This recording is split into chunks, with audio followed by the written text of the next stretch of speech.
G'day folks. Several weeks ago I did a series on this new bull market that's unfolding, and at the time the media commentary and the public opinion was anything but positive. And look, that's pretty normal. New bull markets always start in pessimism and doubt. So I just wanted to record this video on why I think this new bull market has a long way to go yet. So as I said, the great new trends tend to start in pessimism. People are always doubtful, they're always hesitant about jumping into the market. But the reality is that the best times to buy are when stocks are hated and when news is negative. And certainly that's been the case towards our resource sector in particular. But parts of the market have risen strongly. It started with the banks back in the middle of the year, and then other stocks started joining in mid to late August. And so there have been some terrific gains that we've participated in so far. But now the data is starting to support the rises in those stock prices, and people that have been disbelieving up to now, I think, are starting to rethink the opportunity that's in front of us. Now, there's some high-profile writers that seem to be absolutely obsessed with a crash in China, and they're out in the market every day telling you why China's going to crash and why your investments are at risk. But the simple fact is that stock prices are rising, and they're rising against all of the bad news. So you've got to ask yourself, why is that? And the reason is that stock markets look ahead, and they're anticipating what's going to be happening over the next 6-12 months. Now, I always avoid having an inflexible view, as obviously some of these commentators do, and I'm guided by what I see in the charts and not what I think should be, and that's an important distinction. Now let's have a look at the Australian market just to illustrate what sectors have been doing the best. So just going from the top down, this is just a relative comparison chart between the different sectors of the Australian stock market over the last 12 months. So they're all starting from a common point.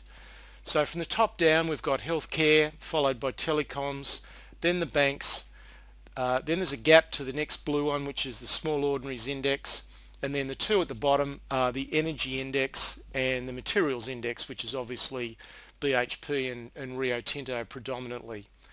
So you can see that healthcare, telecoms and banks have outperformed the rest of the market by quite a long way. So it's been very much about defensive stocks up until now. And that's really reflects a global trend where investors have been chasing yield, and to a degree that's still happening. But with resource stocks now, they've drastically underperformed for more than a year, but the signs are that they're just turning. So I think there's a major opportunity that's developing here, and the facts are starting to improve as well. So let's have a look at some of those facts. The Chinese trade data, the September data, showed a huge improvement. It was something like 30% higher than what we'd seen in previous periods. Iron ore prices got sold off very suddenly, but they've rebounded 36% off their lows of just a few weeks ago. And the import volumes of iron ore into China in September were the highest in 20 months. So that's a real spike in import volumes. And let's have a look at one of our major iron ore stocks, which is a pure iron ore stock, and that's Fortescue Metals. Now, they were able to raise $500 million more than they wanted just recently, which really underscores how the really sophisticated money is prepared to back what they're doing. And here's a price chart of FMG. You can see that the price had dropped from close to $7, got down to just a little under $3 in the panic a few weeks ago, but definitely has turned the corner and starting to rise again, and it's now up at about $4.18 when I prepared this video. And I just show you there where we actually entered the stock at around about $3.75. So the data was very negative, and if you'd gone on what you were reading, you would never have bought this stock. But the chart pattern's clear, the prices are turning, and now the facts are starting to support that. Now let's look at Europe. Falling bond yields in Spain and Italy continue to indicate that the fear over the sovereign debt liquidity has pretty much receded. And that's why markets are now rising, because they're not fearful of the downside as they were through 2010 and 2011. Turning to America, there's no question their economy is growing despite the fact that so many commentators are still saying America's going to fall into recession. Let's look at the facts. House prices are up 7%. Housing starts in September were up 15%. This is very recent data. And that's the highest level of housing starts since the GFC. Now, admittedly, it's coming off a low base, but nevertheless, these are big improvements. Retail sales are rising, auto sales are rising, and jobs growth is improving. So look, it's still relatively slow. It's not fantastic yet, but it is improving, and I think there's no question that America is going to fall into a recession at this stage. But having said all that, Asia is the key, and Asian growth continues to power ahead since the GFC. Economic output has been rising at 7.5% per annum compounded over the last 4 years. And that's despite significantly reduced demand from Europe, America, and Japan. So Asian growth is actually swamping the slowdown elsewhere. Yes, Europe has slowed down. Yes, America and Japan have slowed down. But what's happening throughout Asia is more than offsetting that by a long way. And just one example that I read recently, and that is that the growth in China is the equivalent of creating the same GDP every 3.5 years of where Germany is currently. Now, if people were to start to believe that Germany was going to double the size of its economy every 3.5 years, stock markets would be going absolutely crazy to the upside. And yet, because China's doing that, no one's taking any notice because it's become expected from that part of the region. But the fact is that Asian growth is swamping the slowdown elsewhere. Now let's have a look at some facts about China, and a lot of the facts are being lost in the very poor sentiment. Import and export growth was very strong out of the GFC. There's no question about that. There was a lot of stimulus, but then it's been pretty choppy over the last 2 years.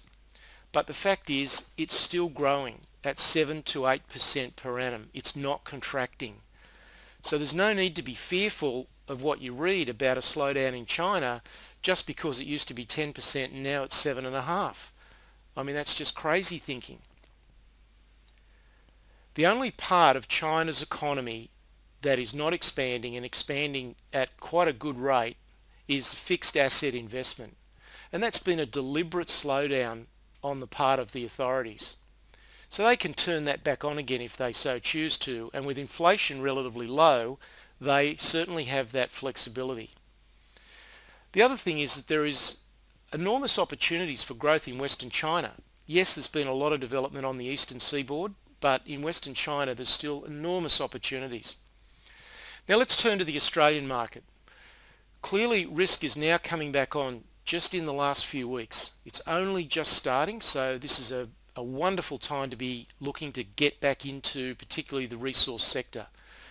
And those stocks are starting to gain some traction. Let's have a look at a couple of the majors. This is BHP. You can see the share price now is rebounded off around $30. We're now getting up towards 35, and you can see the red line there, which is the moving average, has now turned up for the first time in quite some time. So there's no question BHP now appears to have based and is heading up. This is Woodside Petroleum. Similarly, it's been fluctuating in a range between $30 and $36, and in recent weeks it started to move up again, forming higher highs and higher lows. And this is Newcrest Mining, our major gold mining stock, and it's rebounded very strongly from around $20, and now it's pretty close to $30. But with gold just starting to move, there's a long way to go yet. Now, just a reminder that all of this information is of a general nature only. We obviously don't know anything about your personal circumstances. So how should investors proceed to take advantage of what's unfolding? Because this really is a great opportunity. If you wish to start gathering some valuable insight into what you can do, then you can access a short video series that I've prepared. It's on our website.